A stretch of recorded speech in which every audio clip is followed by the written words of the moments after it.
बस ऐकू बंद करा. हॅलो.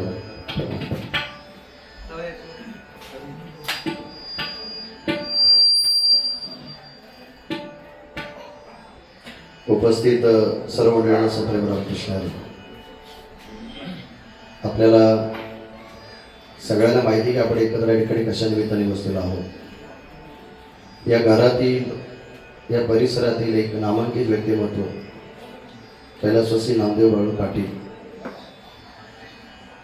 यांचं आपल्यातून जाणं झालं आणि त्यांच्या जाण्यामुळे आपण सगळे आज एकत्र या ठिकाणी बसलेलो आहोत. खरं तर मी मरावं असं कोणाला वाटत नाही, पण प्रत्येकाचा दिवस, प्रत्येकाची वेळ, प्रत्येकाची जागा ठरलेली. फक्त आपण जन्म आणि मृत्यू दोन गोष्टीमधलं अंतर जे जगतो आहोत त्याला आपण आयुष्य असं नाव ठेवलं. हे आयुष्य जगत असताना आपण किती लोकांच्या चांगल्या कामी पडलो, आपण आयुष्यात किती पुण्य कर्म केलं, किंबहुना आपण आपल्या घरावरती, आपल्या कुटुंबावरती, कुटुंबातल्या सदस्यांवरती काय संस्कार केले, या गोष्टीचा जमा खर्च माणसाच्या मरणोत्तर या 12-13 दिवसामध्ये होत असतो.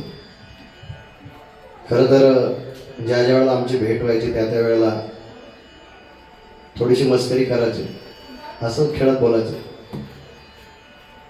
आणि किशोर पाटलांच्या माध्यमातून फार जवळचं नातं. कुठेही कार्यक्रमाला भेटल्यानंतर आमची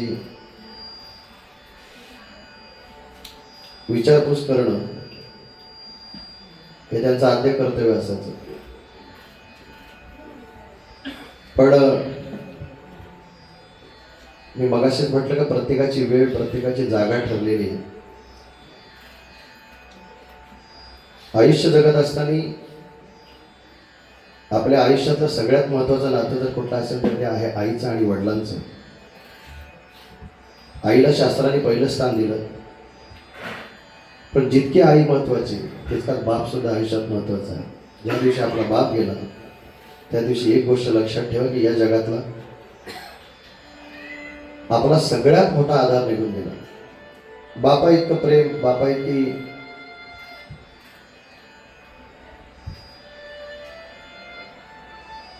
जो बाप आपल्या मुलांकरता करू शकतो इतर दुसरं कोणीच करू शकत नाही. वेळ प्रसंगी बाप स्वतःला बाजारात विकील, पण त्या घरावरती, त्या कुटुंबावरती, त्या कुटुंबातल्या सदस्यावरती कुठल्याच प्रकारचं दुःख येऊन देणार नाही. बापा इतका आधार उभ्या आयुष्यात आपल्याला कोणी देऊ शकत नाही. त्यांच्या जाण्याने या संपूर्ण कुटुंबावरती दुःखाचा डोंगर कोसळलेला आहे.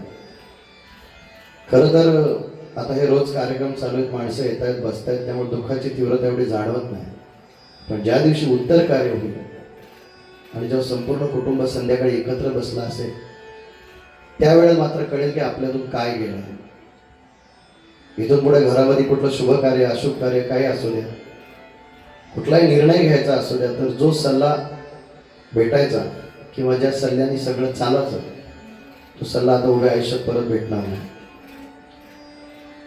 त्यांच्या जाण्याने जी पोकळी निर्माण झाली ती उभ्या आयुष्यात कोणीच भरून काढू शकत नाही. संपूर्ण कुटुंबावरती दुःखाचा डोंगर कोसळला, त्यातून ईश्वर या संपूर्ण कुटुंबाला ते दुःख पचवण्याची शक्ती प्राप्त करू अशी या ठिकाणी प्रार्थना करतो. त्यांना भावपूर्ण श्रद्धांजली अर्पण करतो. आणि यानंतर सुद्धा एक भजन आहे. खरं तर हे आधीमध्ये घुसवलेलं भजन आहे माझं. मी खरं तर बसायला येणार होतो, पण आग्रह झाला की येता येतं थोडं भजन करा, म्हणून तुमची सुद्धा माफी मागतो की माझ्यामुळे तुम्हाला थोडासा उशीर होऊ शकतो. मी जास्त वेळ घेणार नाही, कारण सेवा आहे.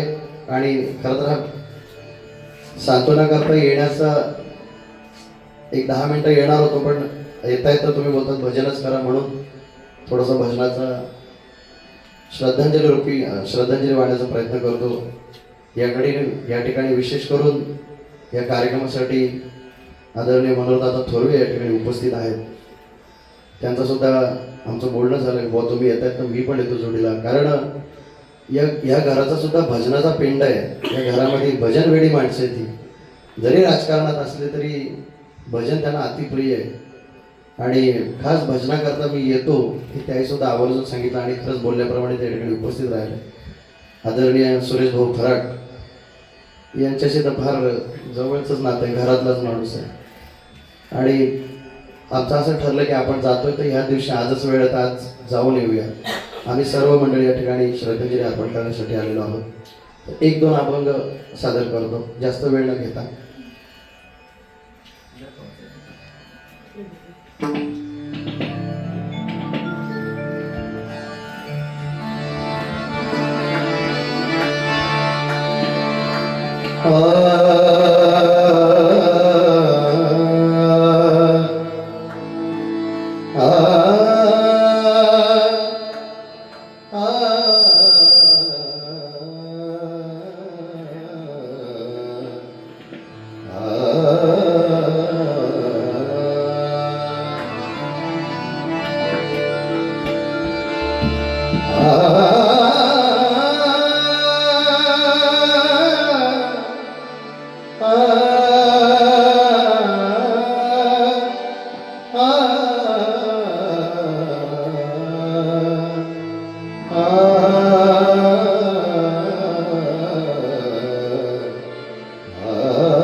जग ऐसा बाप भावा, जग ऐसा बाप भावा, त्याचा वंश मुक्तीस गावा, त्याचा वंश मुक्तीस गावा, त्याचा वंश मुक्तीस गावा. जग ऐसा बाप भावा, जग ऐसा बाप भावा,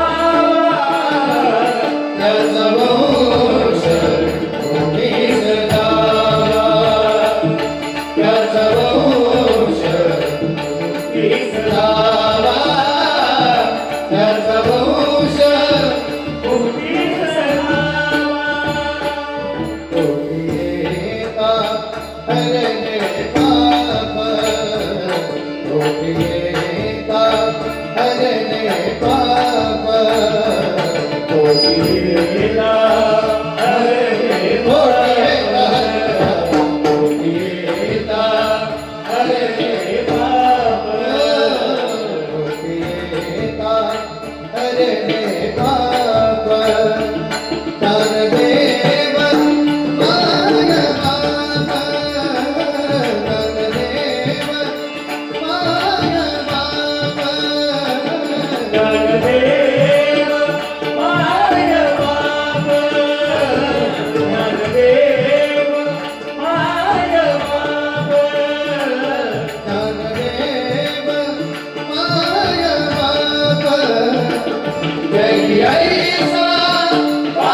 जय देव